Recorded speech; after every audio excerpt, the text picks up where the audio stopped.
Wednesday, the Toronto Maple Leafs and Detroit Red Wings opened their Norris Division semifinal series in Detroit. The series started with the upset-minded Leafs shocking Detroit with great defense and some timely offense. This goal by Mark Osborne in the second period paving the way for the Leafs to go on and win at Joe Louis Arena 6-2. In Game 2, the Wings responded by scoring early and often. They had 4 goals in their first 9 shots, and on the night, Peter Klima scored 3 of those goals. They finally got to Toronto goaltender Alan Bester, and they won 6-2. With the series tied 1-1, the teams then moved on to Maple Leaf Gardens in Toronto, where they set up for Game 3. Everything was even in the series, a game apiece and 8 goals to date, but the scenario for Saturday was the same as it had been in Game 2. The Wings got off and rolling and eventually would score a 6-3 victory to take a lead in the series of 2-1. The trends from the opening game versus 2 and 3 were markedly different, which begs the question, why? Well, I felt in Game 1 we had too many players that changed their game plan. Naturally, we want guys like Probert, Kosher, Jim Nill to be playing very physical and taking the body all the time. But our talented players, the offensive players, Klima, Oates, Shabbat, we want them concentrating on scoring goals and not worrying about the extracurricular stuff that goes on. And in Games 2 and 3, they did that. Well, I think just the difference between Game 1 and 2 and 3, which are games we lost, was the start of the game. You know, pretty much the singers have to sing and the dancers have to dance. And, you know, we watch guys like Klima and Adam Oates who pretty much have been the thorns in our side, and they've been pretty much the keys with Steve Yzerman being on the lineup. Well, Adam, since he came back from an injury early in the season, he's played very strong, and you haven't heard much about him. In this series, he's been excellent. I think he has 5 or 6 points now, and he's played very well. He's not a flashy player, but he is very effective. Well, I think we just have to realize what we did in Game 1. We came out, we took the initiative. We wanted to get things started up, mix it up, and the biggest part between the game we won and the games we lost has been our power play. We got off to a good start in Detroit, and the second game we didn't have any power play goals, and then in Game 3 we had the good 5-on-3 advantage, and that didn't cash in. But we need the good goaltending, and we have to stay out of the penalty box. The Leafs have many highs and lows during the season in the playoffs, and they get on a high now. They can be very difficult to beat. The city gets behind them, and the press is on them and off them constantly, and once they get on a high, they're very dangerous.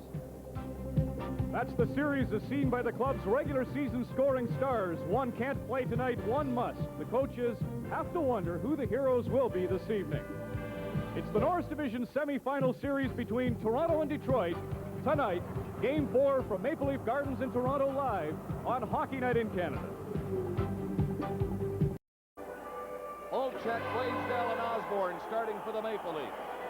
Against Shabbat, Probert, and Klima for Detroit. Salming and Brian Curran are the defensemen. As Blaisdell tipped it up to Olczyk to Osborne. Osborne shot. Hit the defenseman. Then he and DeLorme dropped the sticks and gloves, and right off the bat, 21 seconds into the hockey game, they go at it. Well, it was a one-on-one after Osborne shot the puck. DeLorme tried to take him out, and Osborne cross-checked him. DeLorme didn't like it, and this is what resulted.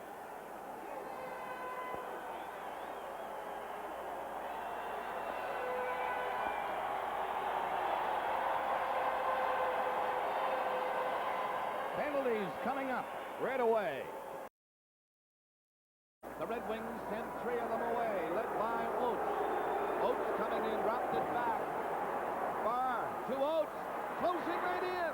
Reagan watched it hit the side of the net, and now Bill and the go at it. 2 rugged customers ran into the Leaf net, and Bill pumping the lamp now. Todd Gill had a real go with Joe Kosher last night, and the reason that he threw Gallant into the end of the rink was he thought Gallant was running Reagan. Whoa! The 2 linesmen are standing back and allowing them to go at each other. Mostly Gill on Jerry Gallant. Well, the Leafs look like they mean business. It seems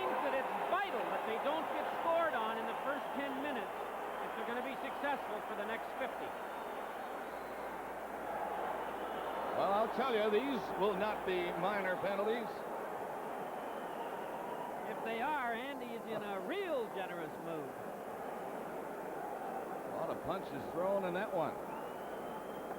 Jerry Gallant, a tough customer from Prince Edward Island. And Todd Gill. Boy, what a lively start to this hockey game.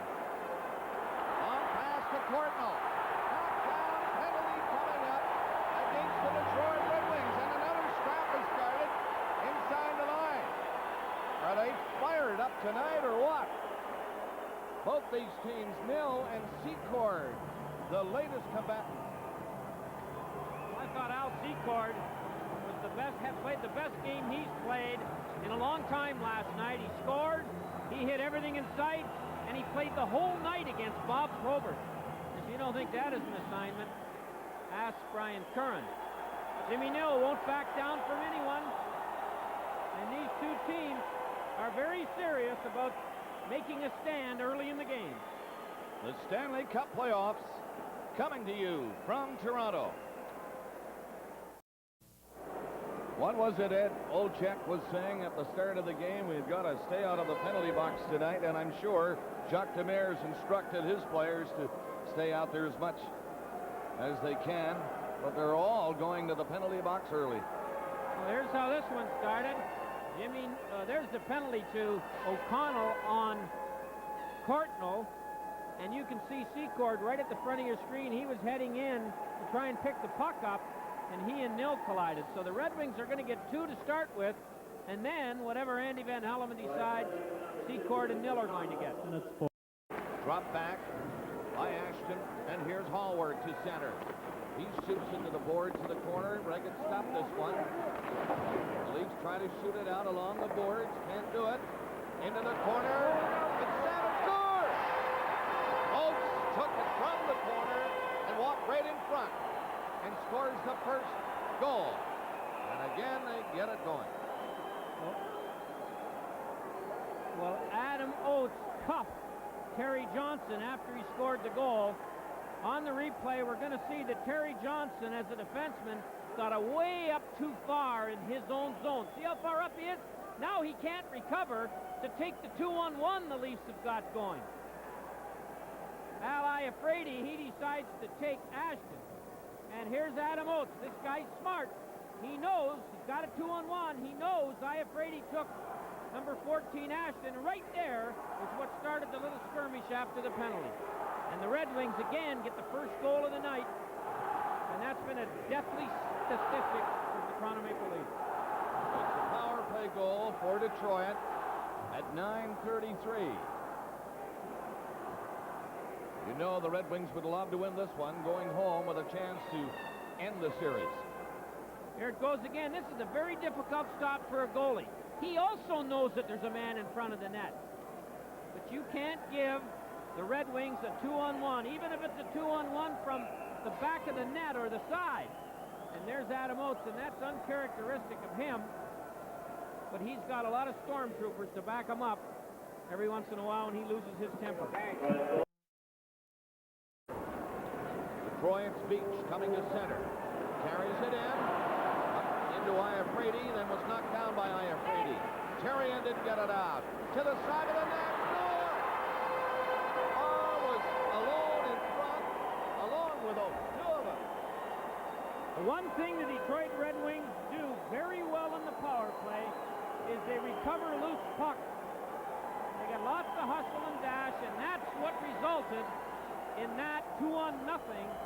You watch, this puck's up for grabs, but look who gets it. Gerard Gallant. He throws it in, and it's a little game of two against the goaltender. Pretty tough spot for Reagan to be in. Terrien had it, but lost it. And the Red Wings are quick to put the extra man on the Leaf with the puck. So if you get the puck for the Leafs in your zone, killing a penalty, there's going to be two red shirts in your face. When West meets East, it's nice to know they agree on one thing. New Right Guard Sport Deodorant. Unique curb stick and sport formulation keep you protected, no matter who's shooting at you. New Right Guard Sport Deodorant. The Red Wings just slowing the pace as much as they can. They're doing a pretty Gives it to Oates, centered it, Gallant scores! Beautiful three-way passing play. And Jacques Demers jumps high up the Detroit bench. He feels that third goal. That's not the Detroit bench, Bob. That's 7 Red Wings sitting up in the end blues, and Jacques Demers jumps with glee because he knows that that's a huge goal. Adam Oates is a complete magician with the puck. Dave Barr makes a nice little pass to Gerard Gallant, and it's in. This is a picture passing play, and the reason it worked, other than 2 good passes, there were only 2 Leaf defenders trying to be 3 places. And Gerard Gallant, an underrated player, scores a big goal for the Red Wings. 7:54 left in the second period. 3-0 Detroit. If you had seen Demers, he was up and down over there 4 or 5 times. From 6 feet high. He is just elated. The Red Wings sent 3 away. Chabot passed it up to the blue line to Klima. Klima in. And Reggett stopped at the rebound, and Chabot scores! Salming went down in front of Reggett, and Chabot got the rebound and had all kinds of time. And there's where it ends up. Well, the Leafs aren't winning any battles or races for the puck. And you could see this coming. Klima makes a nice play here, but Reggett makes the save. And you can see 3 Leafs. Russ Courtnall should have looked over his shoulder. He'd have seen number 16, Chabot. See Courtnall in the middle of the rink? He won't look over his shoulder. If he did, he would have seen Chabot. He simply could have gone to him and stood beside him and prevented that goal. Here's the time of the goal, 15-15, 4-0.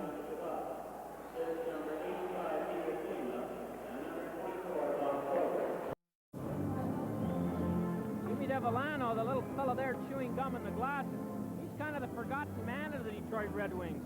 His shrewd trading, Ashton, Hanlon, Chabot, Norwood, Barr, Nil, and his excellent drafting in the late rounds, Gallant, Zombo, Probert, Kosar, Klima, Stefan, are all vital reasons why the Red Wings are emerging as a pretty good hockey team in this league, and they've got 3 or 4 kids in the minors or junior. They're going to make this team next year. And Zombo circles back with 3 minutes left in the period.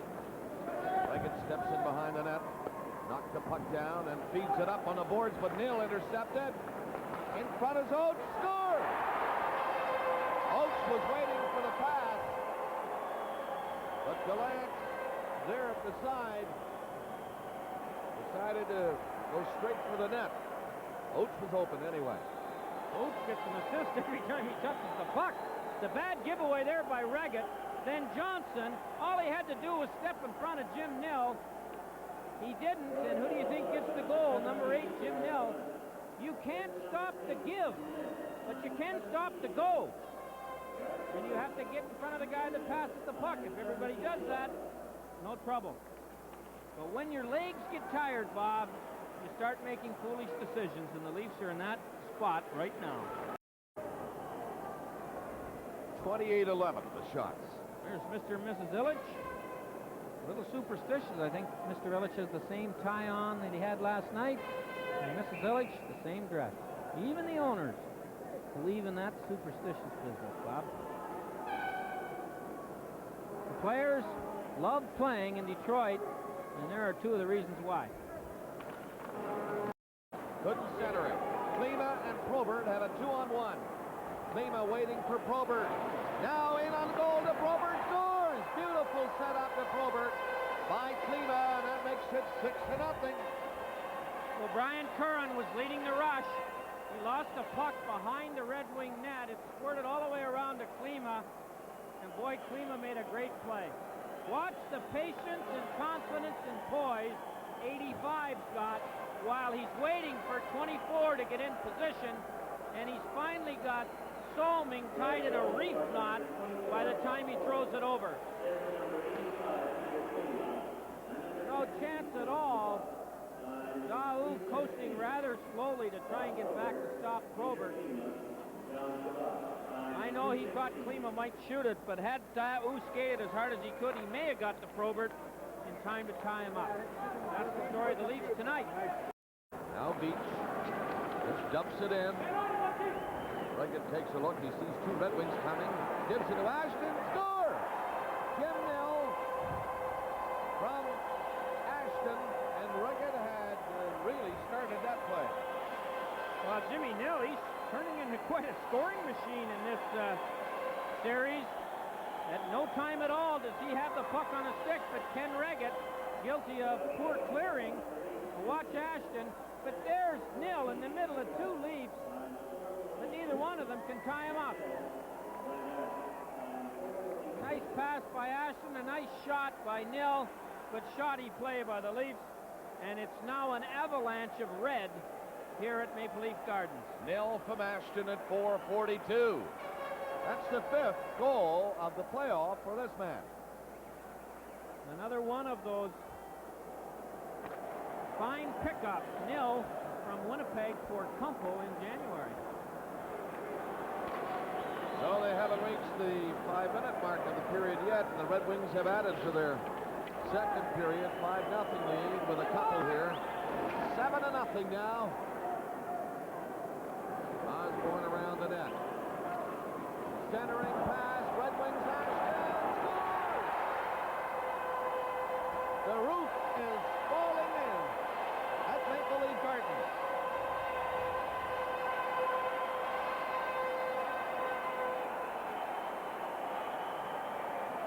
Well, Brent Ashton, who's been quite silent since game one, boy, that was a radio shot. You couldn't see it, you can only hear it. 8-0 from Maple Leaf Gardens. This is the Stanley Cup playoffs on CBC. We haven't seen this for some time in Maple Leaf Gardens. Pucks have been going into the seats. Now we call them souvenirs. And in their disgust, the Leaf fans are not only dressing like that, but they're returning pucks. They don't want the souvenirs. Look at them. I'll tell you one thing, if I was Harold Snepp or Al Secord, I'd get a helmet on. And they're going to hold up proceedings for a little bit. Hats, other debris. I don't know if there are any more pucks left up there, but they've deposited half a dozen or more over the last 2 or 3 shifts between these two teams. The only thing they haven't done, Bob, is throw them out while the play's on. They've saved their puck throwing exhibition for the period of time between the games. Harry, what does Toronto have to do now with the 5th game coming Tuesday night to get their minds at least straightened away after this shellacking tonight? Perhaps they should look at the tapes of the last 3 games of the playoffs last year when Toronto had the stranglehold going into Game 5. Nice shot off the shoulder of Hanlon, but I think it hurt him. Hanlon stopped a hard shot on the shoulder, and it hurt him. Boy, it was a cannon. And although you have pads on your shoulders, they have to be small enough so you can move your arms, obviously. They're nothing like the pads that are on your hands or legs or your pants. They're soft material. And Sean McKenna has not shot a puck this hard at Maple Leaf Gardens that I've seen this year. And Glenn Hanlon makes the save. As you can see, it hit him right up on the shoulder. He'll have a big bruise tomorrow. 5 seconds left, and Glenn Hanlon, my friend, you have earned another shutout in Stanley Cup play. And the Red Wings defeat the Maple Leafs 8-0. Sometimes the score does not reflect the difference in play, and tonight's a good example of that. It was worse than 8-0. Shots in the period, 9 apiece, and 38-21 overall for Detroit. Our Stanley Cup playoff coverage continues in a moment.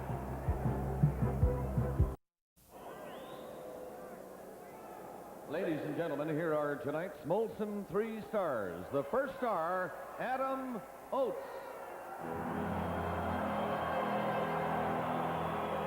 The second star, Jerry Gallant. star, Dave Barr.